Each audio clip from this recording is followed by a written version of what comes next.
Kehidupan di kota besar seperti Jakarta banyak memunculkan berbagai macam fenomena sosial yang berdampak pada warga atau masyarakat urban. Salah satu dampaknya adalah mental illness. Mental illness atau gangguan mental merupakan berbagai kondisi gangguan yang memengaruhi suasana hati, pikiran, dan perilaku. Beberapa contoh penyakit mental adalah depresi, gangguan kecemasan, dan bipolar. Menurut kami, masyarakat di kota Jakarta terbilang masih minim akan kesadaran tentang kesehatan mental. Di sini, kami mencari tahu sudut pandang dari pengidap gangguan mental terhadap stigma yang beredar di masyarakat. Perkenalkan Rere, penyintas berusia 26 tahun asal Jakarta. Kami mencoba berdiskusi dengan Rere mengenai gangguan mental yang ia alami dan pandangan masyarakat terhadap hal tersebut.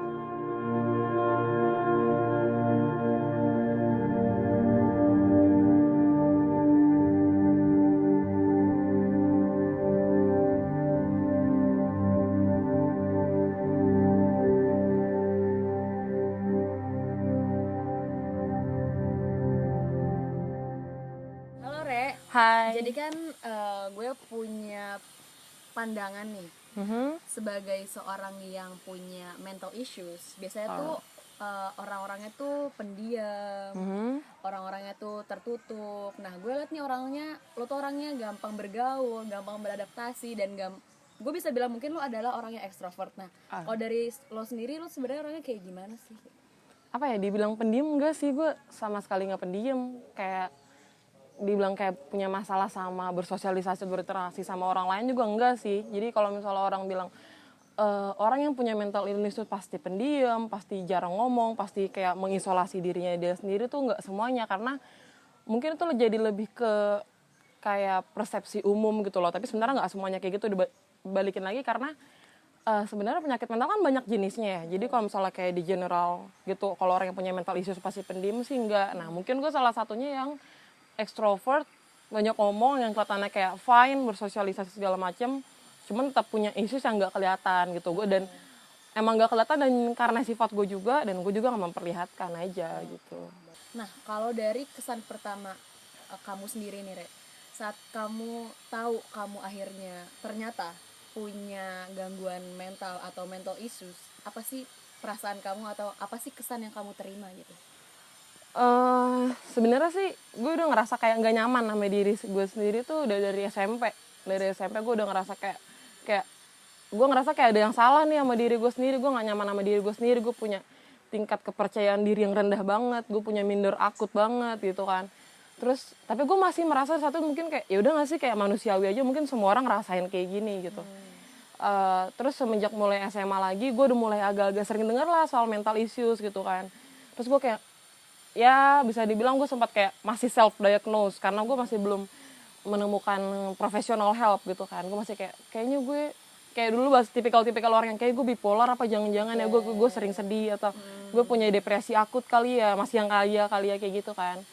Terus setelah gue akhirnya mendapatkan bantuan dari profesional, dari psikiater atau dari psikolog, gue baru ngerasa kayak bukan kaget atau sedih, jadi lebih kayak udah mulai kayak nah iya kan, jadi kayak ngerasa relate gitu sama apa yang gue rasain selama ini gitu. Jadi loh. selama ini lo ngerasa cuman kayak ada gangguan tapi lo Iya, diemin. iya, jadi Lo kayak ngerasa ada yang salah dari diri lo tapi lo diemin. Tapi ternyata saat lo tahu iya, professional help itu, akhirnya lo ngerasa bahwa oh ya selama ini terakumulasi lah gitu. iya, jadi gue ngerasa kayak terkonfirmasi gitu loh.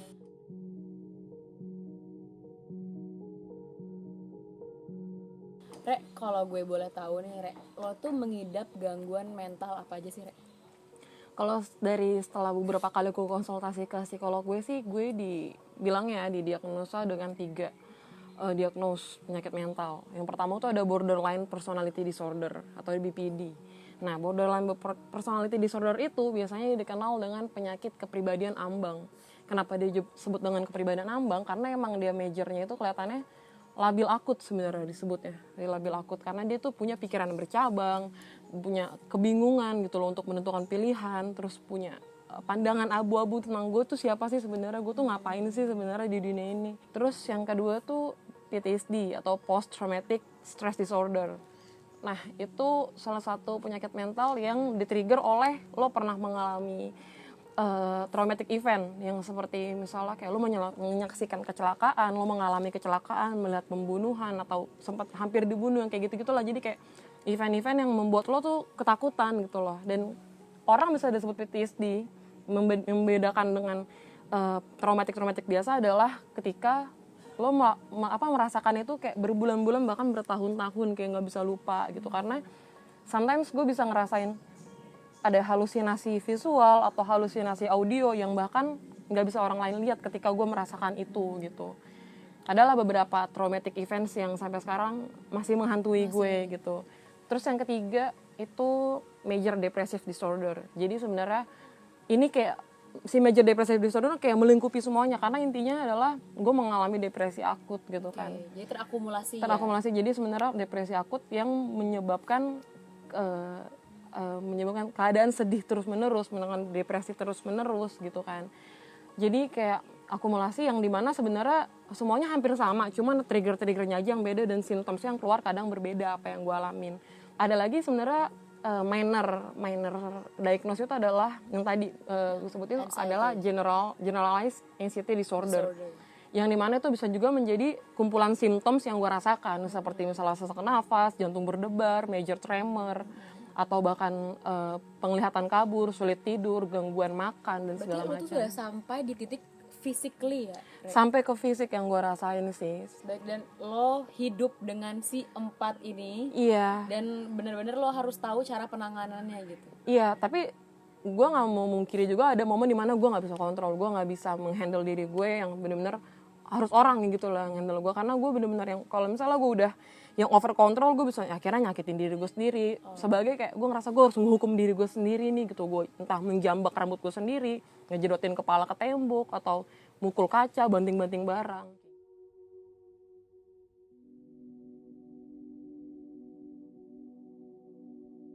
Nah kalau itu waktu awal banget ya, nah kalau gue tanya nih tentang kondisi lu saat ini, apalagi sekarang kita lagi ada di masa COVID-19, pandemi COVID-19 nih, apa sih kegiatan lo sebenarnya sehari-hari selama ini?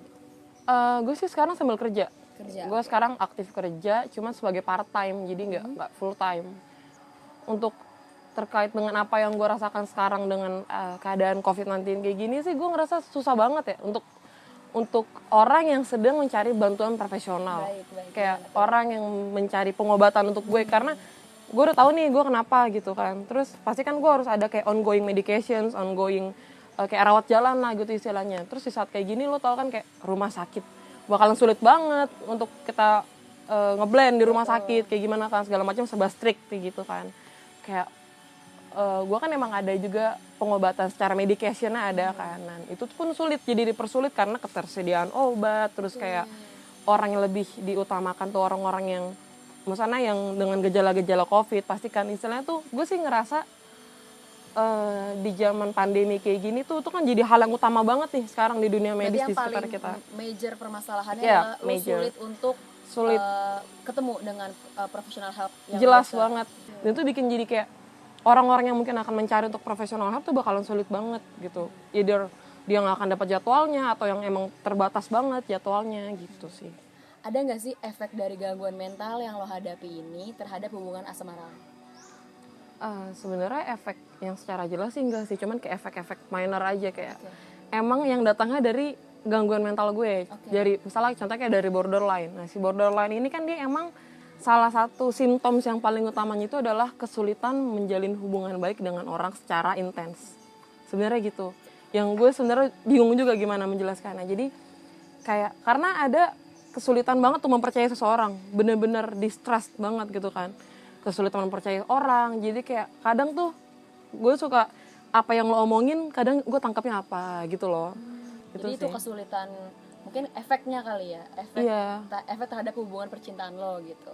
Iya. Ada lagi nggak, Rek? Kalau misalnya itu kan kalau misalnya emang lagi menjalin kan, kalau misalnya untuk misalnya contohnya mencari gitu kan. Nah, gue punya perasaan ketakutan berlebih yang sebenarnya belum terjadi gitu loh. Ketakutan misalnya kayak, gue gak berani deket sama orang lagi, gue takut dia gak bisa nerima gue, mood gue yang terlalu ups and down, cepet banget, terlalu signifikan gitu kan. Gue takut, gue jadi kayak serba, gue takut dia gak nerima gue takut gue yang aneh buat dia, gue takut dia kaget dengan sifat gue yang seperti ini, gue takut keulang lagi seperti yang dulu gitu. Jadi kayak trauma, ketakutan-ketakutan yang gak ada sebenarnya gitu. Nah, kalau dari dampak sosial yang lo terima nih, Re, apakah lo pernah dengan lo memiliki mental issue ini, apakah lo pernah dibully mungkin? Atau lo pernah punya pengalaman yang buruk terhadap penyakit lo sendiri di kehidupan sosial lo? Ada gak sih, Re? Sebenarnya kalau untuk lingkungan sosial, seperti yang tadi gue balik soal kerjaan itu kan, gue nggak pernah benar-benar menceritakan banyak orang tentang penyakit gue gitu loh. Gue kayak gini, gue punya penyakit mental. Gue nggak. Lo di sini kalau berani, Re? Kayak gue udah mulai poin kayak lebih ke bukan gue nya, cuman gue pengen orang luas tuh lebih aware lagi sama penyakit mental. Aware tuh bukan cuma sekedar oke, gue tahu ada orang-orang yang punya penyakit mental, tapi lebih aware kayak penyakit mental tuh bener-bener yang nggak bisa disepelein gitu loh. Orang-orang dengan penyakit mental tuh pasti bener-bener hard surviving banget gitu loh di hidupnya.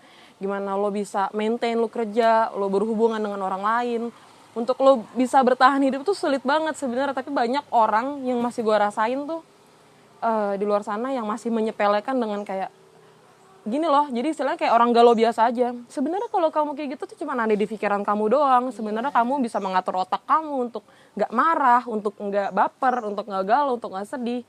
Sebenarnya kamu bisa ngolah itu dengan jadi hal yang biasa aja, nggak usah sensitif banget lah jadi orang. Paling gue cuman nerima omongan-omongan kayak gitu aja sih yang gue sering nggak nyaman kayak agak gitu. kesel aja gitu ya kalau dalam diri sendiri gitu. Gue sangat tidak direkomendasikan untuk sambil kerja, karena menurut dia orang dengan kesulitan mental seperti ini tuh bakalan sulit banget lo untuk interaksi sama orang, lo untuk fokus, bahkan untuk fokus aja, lo untuk bener-bener bisa maintain kerjaan lo kayak gimana gitu kan. Nah, apalagi dengan kondisi gue didiagnos dengan 3 penyakit mental gitu kan. Dan menurut dia tuh satu penyakit mental itu lo bakalan sulit banget untuk bisa ngontrol mood lo, ngontrol kinerja lo kayak gimana gitu kan. Awal-awal sih pas awal-awal gue masuk gue ngerasa kayak enggak, gue bisa kok. Gue agak-agak sedikit optimis gitu loh, misalnya kayak enggak lah, gue masih bisa lah, gue masih kayak waras, gue masih bisa jalan, gue masih bisa ngobrol sama orang, gue masih kayak beraktivitas pada layaknya aja gitu, nggak kayak orang sakit gitu kan. Dan pada awal-awal tuh gue masih gue masih maintain, dan gue nggak pernah ngasih tahu siapapun di tempat kerja gue kondisi gue kayak gimana. Baik. Jadi gue emang nggak pernah kayak ngasih tahu, gue lagi ngalamin ini loh, gue lagi punya penyakit ini loh. Gue nggak pernah mau ngasih tahu mereka, karena emang dari gue nggak pernah mau dianggap lemah atau berpenyakitan gitu kan. Gue nggak mau. Jadi akan ada treat yang spesial. Iya betul, gue nggak mau kayak dibaik-baikin istilahnya, karena takut Rere kambuh, takut Rere bakalan kenapa-napa gitu kan. Oke, Re, gue mau lanjut nanya nih. Pernah gak sih lo melakukan percobaan bunuh diri atau suicidal attempt, atau mungkin self harm, kegiatan self harm lainnya gitu? Sebenarnya kalau ngomongin self harm atau suicidal attempt sih, itu tadi dari yang SMP itu kan gue beberapa kali melakukan percobaan bunuh diri atau self harm, dan yang selalu gagal gitu kan.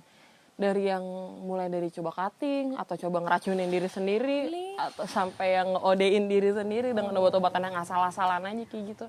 Yang yaudah namanya gue mikirnya kayak yaudah lah nggak sih depresi anak remaja yang masih nggak tahu jati dirinya dia. Gue mikirnya dari gitu SMP, kan. Re?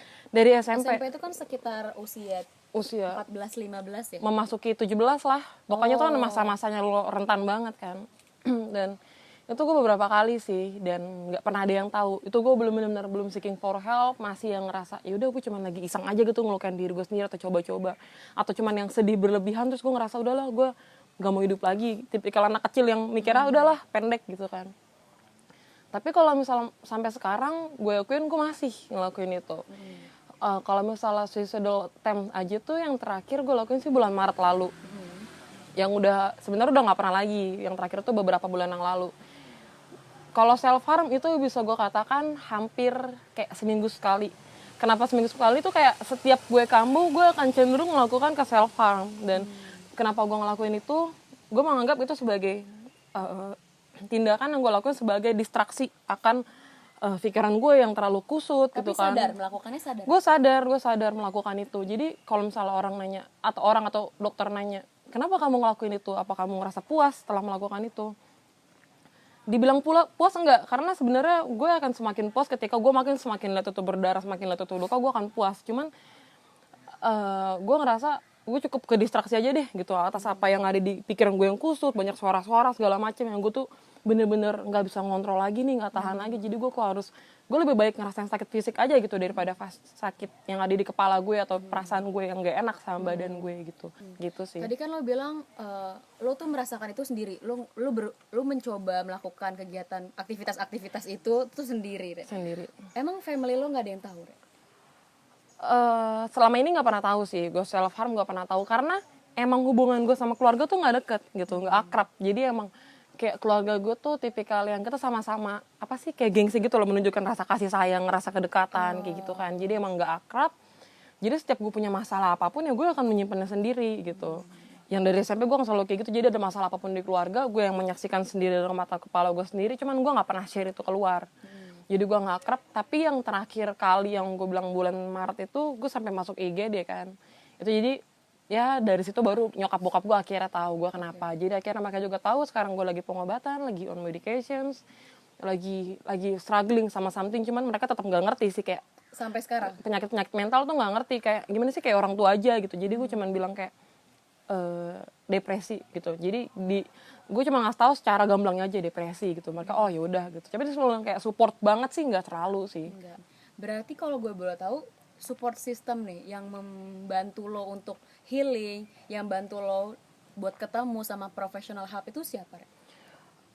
Actually mantan pacar gue sih. Jadi dia bener-bener yang ngebantu gue banget untuk gue pemulihan gue selama ini gitu kan. Karena satu sisi balik lagi gue emang nggak pernah kan ngasih tau orang-orang kalau gue lagi sakit ini dan gue balik lagi nggak deket sama keluarga gue. Jadi kan itu udah dua lingkungan yang harusnya makin paling dekat, justru nggak tahu. Iya, gitu. jadi karena emang dia yang paling tahu gue banget lah, paling kenal gue kayak gimana dan tahu apa yang gue rasain selama ini, apa yang gue alamin selama ini, stres-stresnya gue ketika gue kambuh kayak gimana.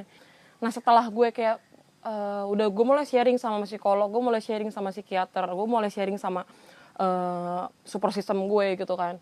Gue jadi kayak ngerasa oh emang ini sebenarnya yang dibutuhin sama orang-orang yang ngerasain sama kayak gue gitu loh. Karena semakin gue ngerasa gue sendiri, semakin gue ngerasa terpojok, gue nggak punya siapa-siapa, semakin gue ngerasa ya udahlah toh gue ngapain lagi hidup lagi gitu, toh nggak ada yang peduli sama gue. Padahal sebenarnya ketika kalau misalnya lo ngerasain dan lo seeking for help untuk ke teman lo, entah itu ke orang tua lo, siapapun, itu membantu banget gitu. Jadi itu menurut gue penting banget sih. Nah tapi ada lagi kan jenis-jenis orang yang emang dia introvert, dia nggak mau ngasih tahu ke siapa-siapa, mungkin dia nggak mau dikasihanin sama kayak gue, dia nggak mau dianggap lemah. Akhirnya oke, gue simpan sendiri aja apa yang gue rasain.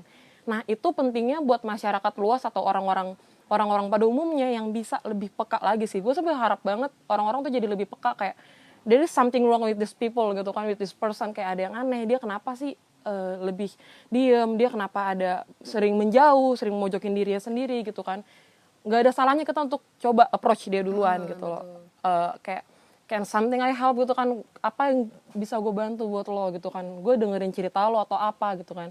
Jadi kadang soalnya ada beberapa orang yang dia takut, bahkan ke profesional pun dia takut gitu, karena dia ngerasa udah hopeless, udah helpless, gue nggak bisa lagi nih, kayak penyakit gue udah nggak bisa lagi nih disembuhin. Padahal sebenarnya bisa gitu loh, tapi dia takut karena dia takut dianggap gila atau dia takut dianggap nggak normal kayak gitu sih. Jadi mungkin emang perlu dari kesadaran diri sendiri, cuman kan kita nggak bisa memaksakan setiap orang. Jadi kesadaran diri sendiri dan kepekaan orang-orang di sekitarnya gitu sih.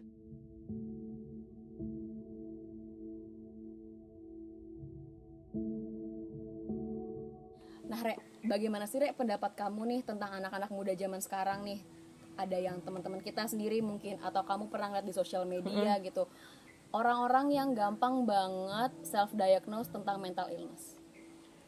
Kalau gue sih gini sih, pertama kita bisa dibilang secara kasarnya kita percaya dulu aja sama korban.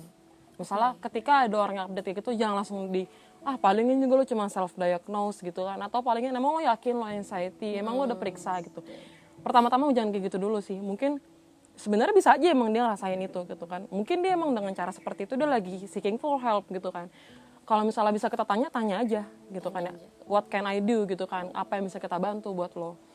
Cuman yang sepengetahuan gue sih, anxiety sendiri tuh ada spesifik penyakit yang bener-bener lo namanya gangguan cemas. Kan ada yang memang manusia pada normalnya emang ada cemas gitu kan, kita panik, kita khawatir segala macam. Cuman kalau gangguan cemas itu yang dimana gue rasain sendiri, itu ada namanya generalized anxiety disorder. Nah di situ yang gue pelajarin adalah dia merasakan cemas di mana itu sampai ke fisiknya dia, sampai yang sesak nafas, sampai dia berdebar hebat, jantung berdebar hebat, dia sampai bener-bener yang keringet dingin. Jadi ada mind body relationship ya? Pasti ada ya gitu kan. Jadi ada kayak apa yang kita rasain langsung di tubuh kita yang benar-benar mungkin kelihatan bahkan dengan kasat mata, dengan major tremor, atau kita yang benar-benar keringet berlebih, atau sampai yang misalnya kayak gue pernah sampai nggak sadar diri, sampai gue pingsan karena adanya ketidakseimbangan diri gitu loh, karena saking kita nggak bisa ngontrol diri gitu kan ketika kita sedang merasakan cemas.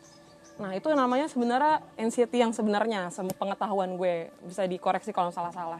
Ketika lo bener-bener emang mungkin merasakan cemas yang lo rasakan itu berlebihan, gue sangat merekomendasi untuk cepat-cepat seeking for help, entah ke profesional atau mungkin mulai dari teman lo sendiri. Entah cerita ke teman sih ya, sebenarnya. karena kalau misalnya ngomong profesional, oke, itu berbayar, ada biayanya sendiri yang mungkin nggak murah gitu kan, yang nggak semua orang bisa afford.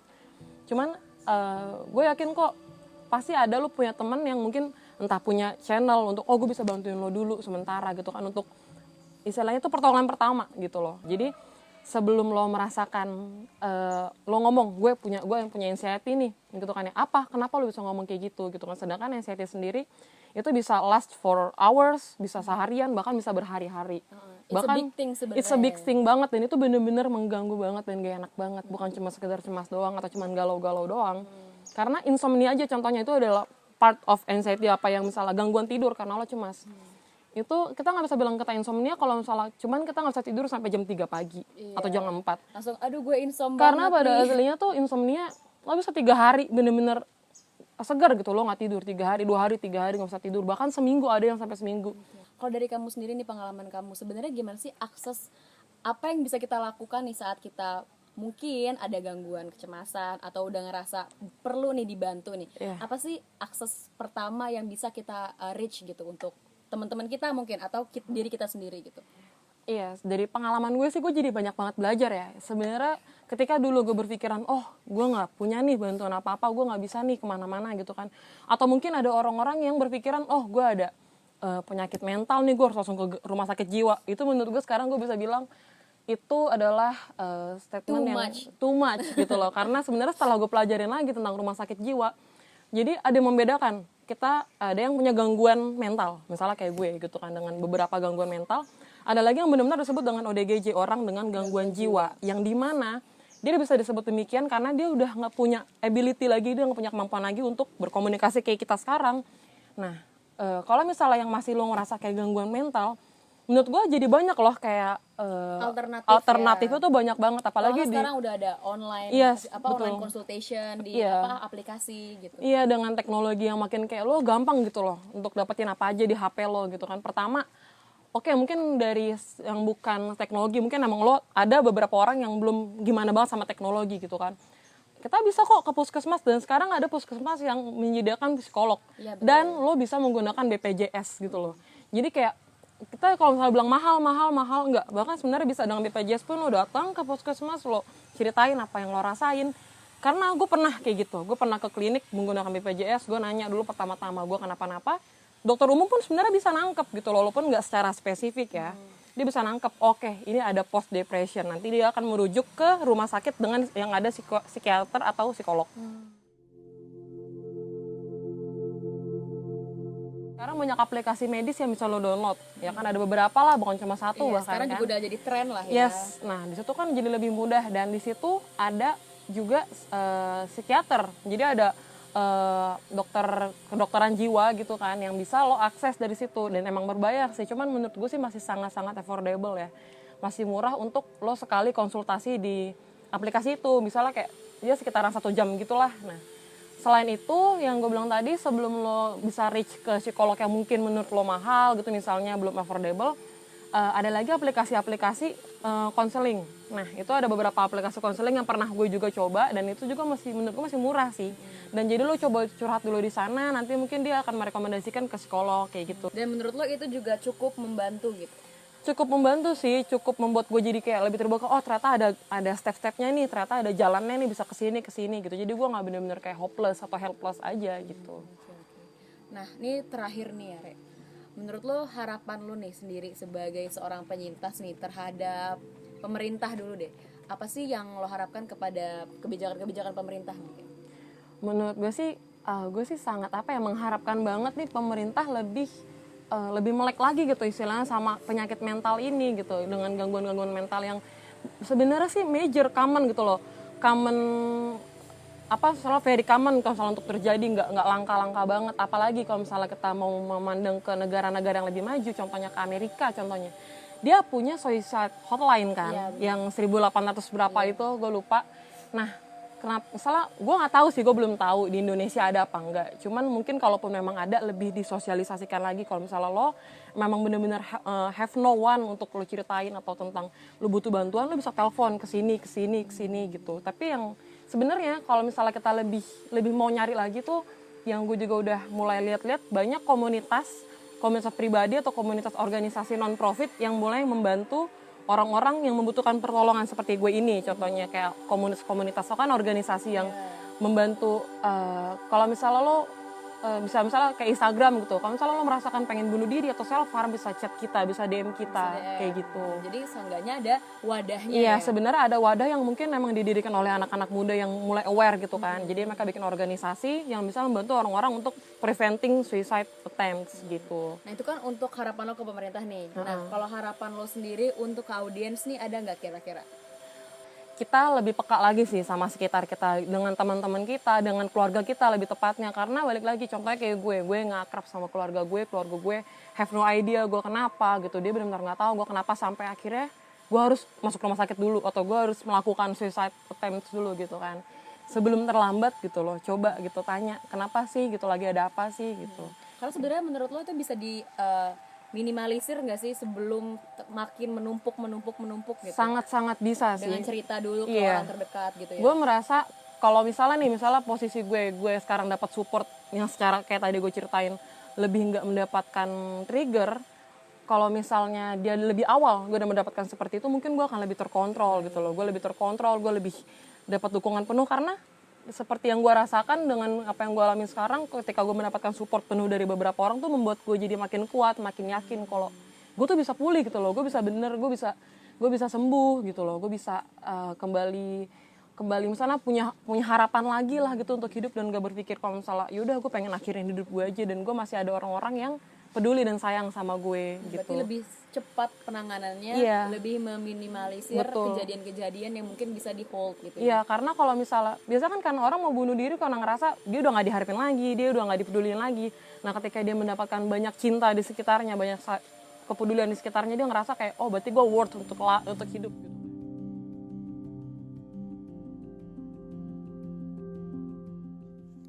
Pada awalnya, kami mengira pengidap gangguan mental adalah orang yang tertutup dan sulit untuk membicarakan hal seperti ini.